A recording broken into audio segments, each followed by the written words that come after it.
Peace. Islam. Sheekamauga Alamassee-El. Coming at y'all live. Deep down. Alamassee Arabian country. One more marker before the traveling mode get back on the road. This is a big part of history that's not talked about as much, but American history. But it says Soto in Georgia. This is a huge part of history, American history right here. We all know, we were all taught at school about the Conquistadors and how they were kind of on a jihad around the world, so-called searching for gold and all that, trying to explore the world and all that. That's like the preschool cartoon version that we were taught in school. The truth is, it was like a world war. It was a world war and kind of a transfer of power from the new budding Catholic Roman demonstration, and kind of the demonstration that was losing steam was more the Carthaginian monotheistic demonstration, the Moorish demonstration. You know what I'm saying? So we know the history of the Conquistadors, but what they don't talk about as much is how the so-called Spanish, their attempted invasion. We already know they were able to take South America.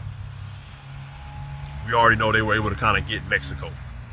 That whole the so-called Latin America, what they call Latin America now. We know that the Roman Catholic demonstration, the Roman demonstration was able to kind of, they were able to take that a lot of that territory and conquest.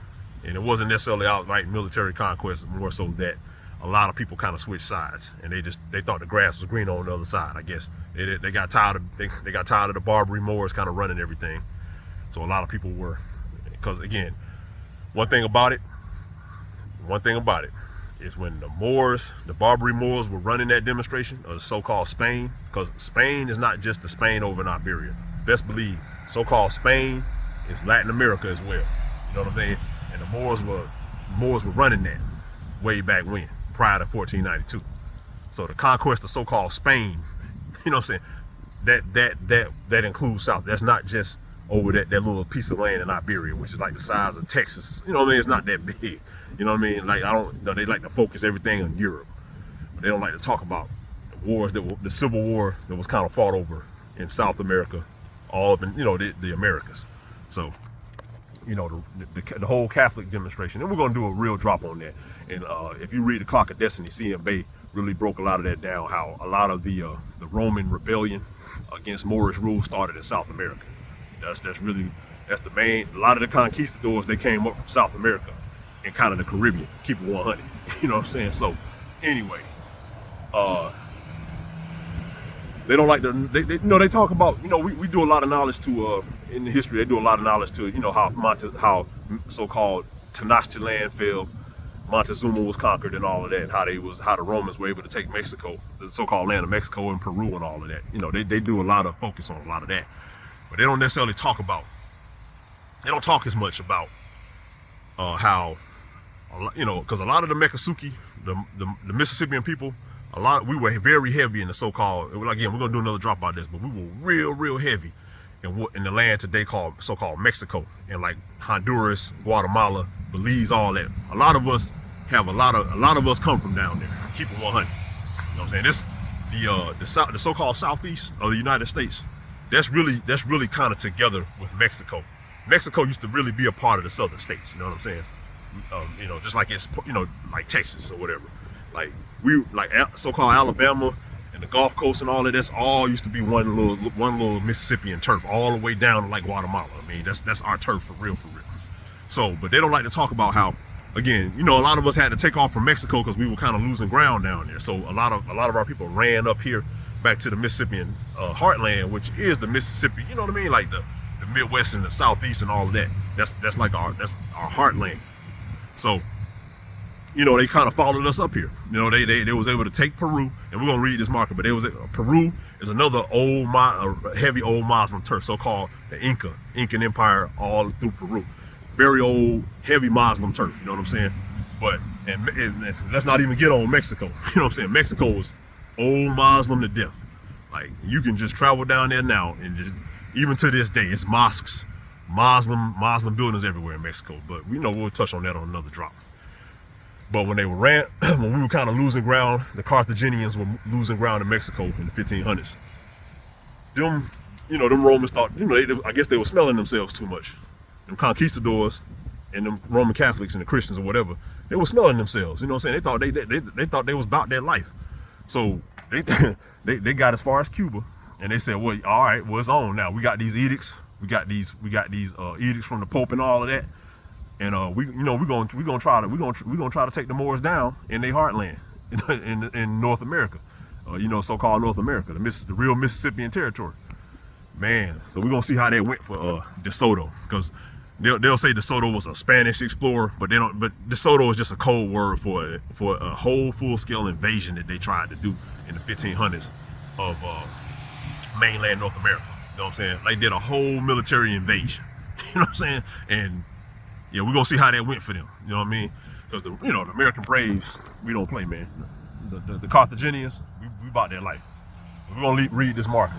So it says, in May of 1539, Hernando de Soto landed in Florida with over 600 people, 220 horses and mules, and a herd of swine reserved for famine.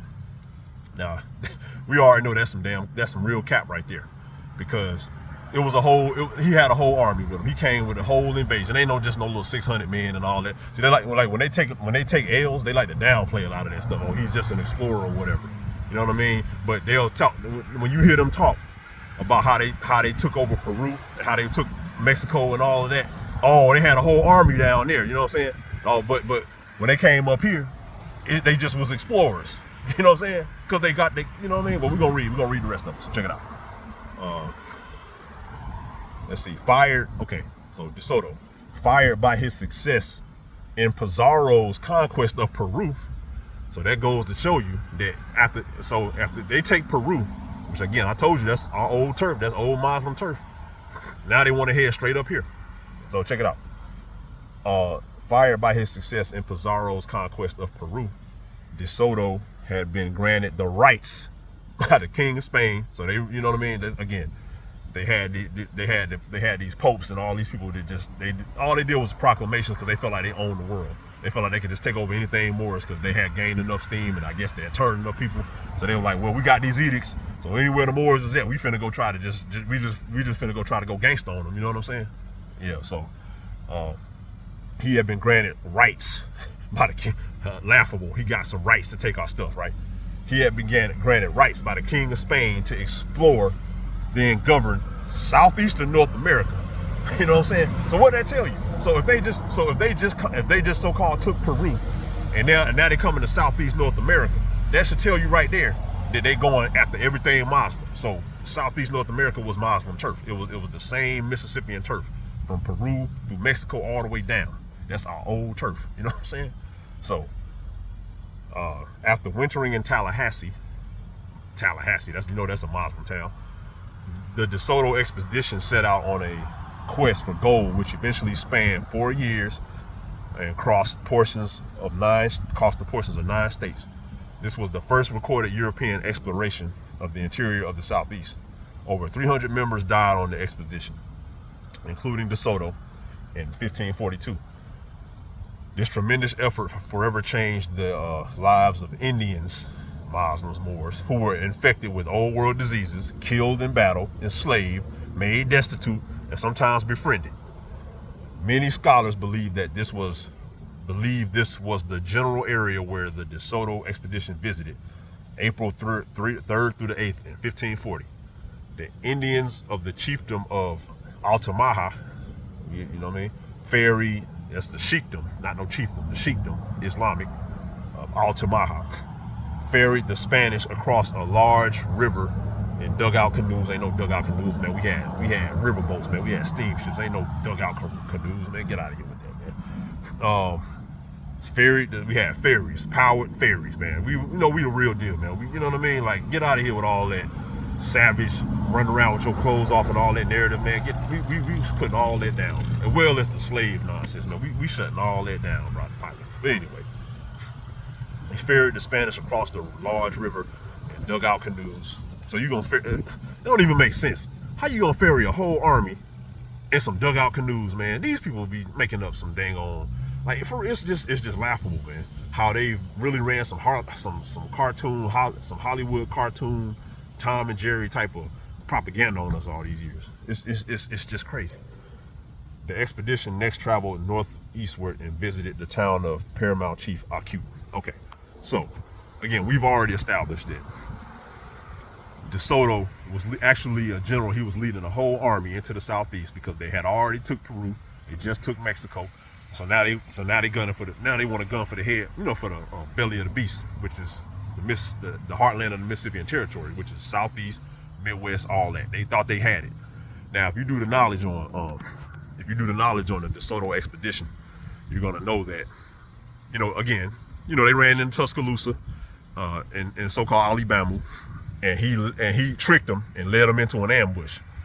Even though, and they in the so-called town of Mobile, which may or may not be Mobile, Alabama, but he tricked De Soto and led them into a big ambush. And even though they were able to defeat that ambush, they got towed up. They got towed up in that ambush. Lost a lot of men, and then they tried to continue their little pathway through the southeast, and they eventually, I guess they got to kind of the area of so-called Mississippi.